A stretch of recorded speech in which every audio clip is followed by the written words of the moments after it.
Your mind will believe whatever you repeat, so give it something worth believing. Because every time you say, I am, you're not describing yourself. You're creating yourself. So say it one more time, and for the man you're becoming. I am relentless. I am consistent. I am not who I was. I am who I decide to be every day. And today I choose to rise. There is a war happening inside you. Not outside, not in your job, not in your circumstances. Inside, in the deepest part of your mind, a battle between who you were and who you're becoming. And every time you hesitate, every time you say maybe, every time you retreat back into the old version of yourself, you're feeding the wrong side.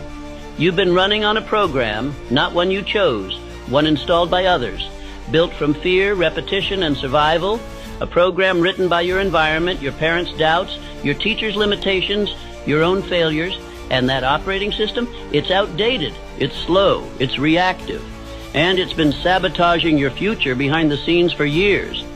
That story you keep telling yourself about why you can't, why it's not the right time, why maybe you'll try later.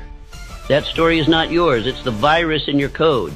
And you don't fix a virus by negotiating with it. You delete it.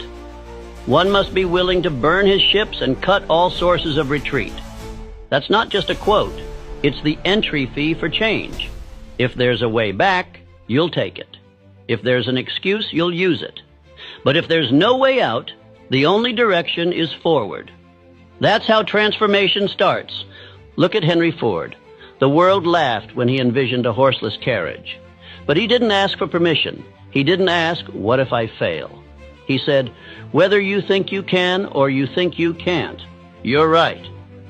And he believed he could. Every day. Until he built an empire. He didn't negotiate with doubt. He killed it. You have to do the same. Kill the idea that you are your past. Kill the need to explain yourself to people who gave up on their own evolution. Kill the voice that says rest when it's time to build. You're not here to maintain who you've been. You're here to replace him. Because the man you're becoming, he doesn't fold under pressure. He doesn't ask, what if it's too hard? He expects it to be hard. He wants it to be hard because he knows pressure is where identity is forged. But here's the truth that nobody wants to admit. You can't become that man and keep the old version alive. One of you has to die. You can't be both focused and distracted, both relentless and reactive, both disciplined and emotional. You can't be who you were and who you're becoming at the same time. One of them has to go. And you already know which one it is. So burn the fallback plan, cut the safety rope, kill the old identity, and walk forward like a man who decided, not because it's easy, but because it's necessary. If you want to change your life, don't wait for a miracle, like create a ritual. Because transformation is not a lightning strike. It's a repetition of fire. It's the slow, daily burn of doing what average men avoid. It's not about hype. It's about installing a new identity, brick by brick. And so here's your blueprint. The first 10 minutes of your day are sacred. No scrolling, no distractions, no reacting to the world. This is your time to command your mind before anything else tries to. You sit down, you breathe, and you speak your identity out loud. I do what I said I'd do. I train my mind, I train my body, I train my mission.